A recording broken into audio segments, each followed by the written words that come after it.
Hi Steve, how you doing? Great to meet you. Okay, and thanks very much for having me on the show. I'm absolutely delighted. And let's hope we can do something good and something positive about it, because I'm looking forward to hearing their views of your listeners as well and viewers as well. I think it's very important. So let's go again. Minister, you may think I planned today's demonstration to coincide with this interview. I didn't.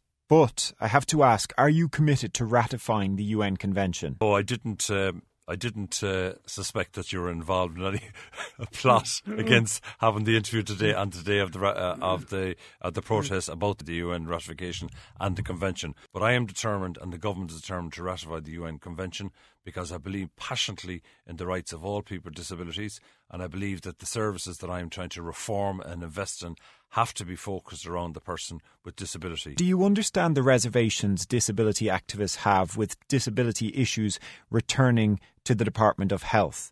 You must be aware of the struggle that generations of disability activists had in trying to break the link between health and disability.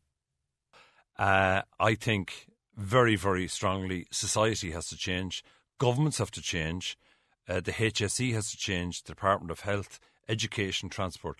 When people talk about the kind of the health model in relation to disability, it really kind of frustrates me, because I feel very strongly that we have to have a rights-based approach. We have to look at the person with the particular disability, and in many, many cases with massive abilities. And I think sometimes we don't focus enough on the amount of abilities that are out there in the broader community. We have a commission of investigation into the Grace case, so we have to be careful. But Grace is a person who is now in her 20s, and we still have the image of her portrayed as a child.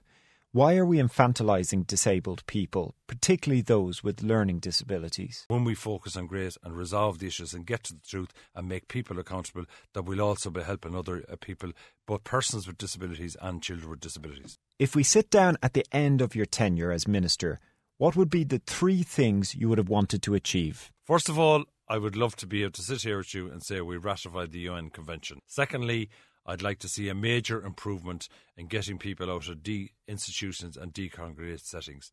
And the final thing I'll say is I want to invest, reform and put the services and the person with disability at the centre of our services. Thank you very much. Thanks, Steve.